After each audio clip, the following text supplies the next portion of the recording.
నాకు గొంతు బాగాలేదు, రొంపు వల్ల కొంత డిస్టర్బెన్స్. ఈ రోజున ఎమ్మెల్సీ అభ్యర్థి విజయ్ సుందర్ గురించి ప్రచారం చేయడానికని చెప్పి నిడదవోలు రావడం జరిగింది. నిడదవోలులో మీ అందరికీ ధన్యవాదాలు చెప్తా ఉన్నాను. ఎందుకంటే ఈ ఎలక్షన్స్ చాలా ప్రతిష్టాకరమైన ఎలక్షన్గా భావిస్తున్నాయి. ముఖ్యంగా అధికార పార్టీ చాలా ప్రతిష్టాకరంగా భావిస్తూ ఉంది. అధికార పార్టీ, అధికార కూటమి ఎలక్షన్స్లో నెగ్గి ఎన్నో హామీలు ఇచ్చింది, దొంగ హామీలు. ఒక్కటి కూడా నెరవేర్చకుండా ఈ రోజున సిగ్గు లేకుండా మళ్ళీ ఎలక్షన్స్లో ఓడగడానికి వస్తుంది. ఇది ప్రజల్ని మోసం చేయడం తప్పితే ఇంకేమీ కాదు. ఈ రోజున వాళ్ళు ఇచ్చిన హామీలు ప్రతి వర్గాన్ని కూడా మోసం చేసే విధంగా ఉన్నాయి. ఉద్యోగస్తుల్ని, నిరుద్యోగస్తుల్ని, పట్టభద్రుల్ని, ఉద్యోగం లేని నిరుద్యోగులకి అందరికీ కూడా నెలకి 3,000 నిరుద్యోగ భృతి ఇస్తామని చెప్పి ఈ రోజున ఒక్కడికి కూడా నిరుద్యోగ భృతి ఇవ్వకుండా మోసం చేసింది.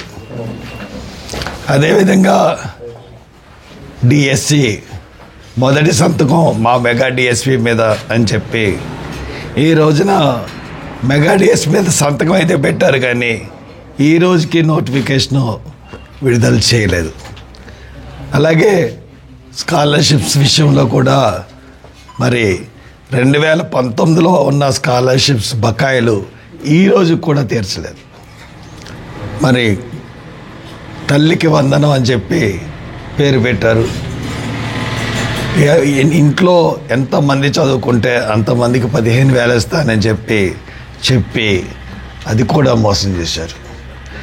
మహిళలకి మరి 18 సంవత్సరాలు దాటిన మహిళలకి, ఒంటరిగా ఉన్న మహిళలకి 59 సంవత్సరాల వరకు మేము నెలకి 1,500 చొప్పున భరోసా ఇస్తామని చెప్పారు. అది ఇంతకుముందు ప్రభుత్వం ఇచ్చిందే, కానీ వీళ్ళు కూడా హామీ ఇచ్చి ఏమీ కూడా చేయకుండా ఊరుకున్నారు. రైతుల విషయంలో రైతు భరోసా అని చెప్పి 20,000 రూపాయలు ఇస్తా అన్నారు, అది మోసం చేశారు. సిలిండర్లు 3 సిలిండర్లు ఉచితంగా ఇస్తా అన్నారు, 1 సిలిండర్ ఇచ్చారు, 9 నెలలు అయింది. 2వ సిలిండర్ మాట జాడలేదు, 3వ సిలిండర్ మాట ఊసేలేదు. కాబట్టి అలాగే బ్యాడ్జ్ ఉన్న ఆటో డ్రైవర్లందరికీ కూడా 1,500 ఇస్తా అన్నారు. ఇలాగా ఏ వర్గాన్ని చూసుకున్నా ఆ వర్గాలన్నింటినీ మోసం చూశారు. ఆ రోజున ఏమండి, రాష్ట్ర ఆర్థిక పరిస్థితి బాగాలేదు కదా, మీరు ఉచిత హామీలు ఇస్తూ ఉన్నారు, బస్సు పథకం ఉచిత, మహిళలందరికీ కూడా ఉచిత బస్సు ఇస్తూ ఉన్నారు, ఇలాగ ఎన్నో పథకాలు మీరు అనౌన్స్ చేశారు, మీరు ఎలాగ చేయగలరు ఆర్థిక పరిస్థితులు అంటే, మాకు ప్రతి పథకం మీద అవగాహన ఉంది, ప్రతి పథకం గురించి తెలుసు, మేము డిస్కస్ చేసుకుని మా కూటమి అంతా కూడా ఈ హామీలు ఇస్తున్నాం, ఈ హామీలన్నింటినీ తప్పక నెరవేరుస్తామన్నారు. అంతేకాకుండా చంద్రబాబు నాయుడు గారు ఒక మెట్టు ముందుకెళ్ళి సంపద సృష్టిస్తాం, సంపద ద్వారా ఇవన్నీ చేస్తామన్నారు. సార్, చంద్రబాబు నాయుడు గారు, ఏదండి సంపాదన? మీ సంపద ఏది? 9 నెలలు అయింది, ఎక్కడన్నా సంపద సృష్టించారా? పోనీ బంగారు గనులు ఎక్కడన్నా పండియా? అడుగుతున్నాను, చెప్పండి, మీ సంపద ఎక్కడుంది? మీ సంపద ఎక్కడుంది చెప్పండి. మీరు ఎంత చేతకాని ముఖ్యమంత్రి అంటే, ఈ రోజున కరెంటు కొరత ఎదుర్కొంటున్న పరిస్థితి, మనకి గ్యాస్ ఆధారిత విద్యుత్ ప్లాంట్లన్నీ మూతపడి ఉన్నాయి. నేను చెప్తా ఉన్నాను, ప్రైమ్ మినిస్టర్ మోడీతో మాట్లాడి మీరు గ్యాస్ అలొకేషన్లో మన రాష్ట్రానికి ముందిచ్చిన తర్వాతే తగిన గ్యాస్ బయటకు పట్టుకెళ్ళాలని చెప్పి మీరు అడిగితే కాదని వాళ్ళు ఎవరు లేరు.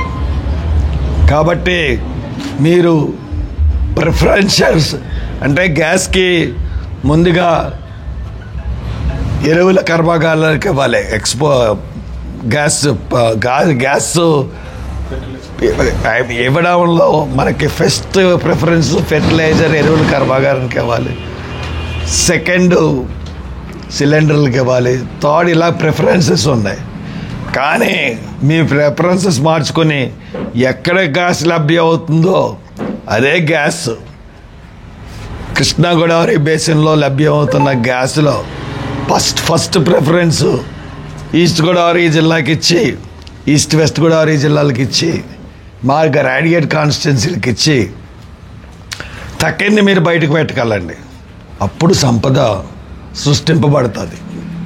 అంతేగాని మీరు వేస్తున్న 47 విజన్ వల్ల ప్రయోజనం ఏమీ లేదు. మీరు చెప్తున్న కళ్ళబొల్లి మాటల వల్ల కూడా ప్రయోజనం లేదు. ఈ రోజున సుందరు ఈ రోజున ఇంత అప్రతిహితంగా ముందుకెళ్తున్నాడంటే తెలుగుదేశం వైఫల్యాలే కారణం.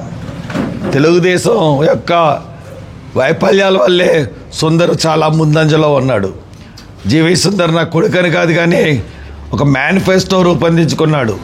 తను ఎలక్షన్లో నెగ్గితే ఏం చేస్తాడో చెప్పి ఓటు అడుగుతూ ఉన్నాడు. తను ప్రతి నియోజకవర్గంలో కూడా జాబ్ మేళాలు పెడతానంటున్నాడు. ప్రతి వాళ్ళకి కూడా ఎంటర్ప్రీనర్షిప్, ప్రతి వాళ్ళని వ్యాపారస్తులను చేస్తానంటున్నాడు. దానికి ట్రైనింగ్ క్యాంపులు పెడతానంటున్నాడు. కాబట్టి ఇవన్నీ దృష్టిలో పెట్టుకోండి. ఇవన్నీ దృష్టిలో పెట్టుకుని మీరు ఖచ్చితంగా సుందరకేయండి. సుందరది ఆ బ్యాలెట్ బాక్స్లో 34వ నెంబరు జీవి సుందర్ ఉంటుంది.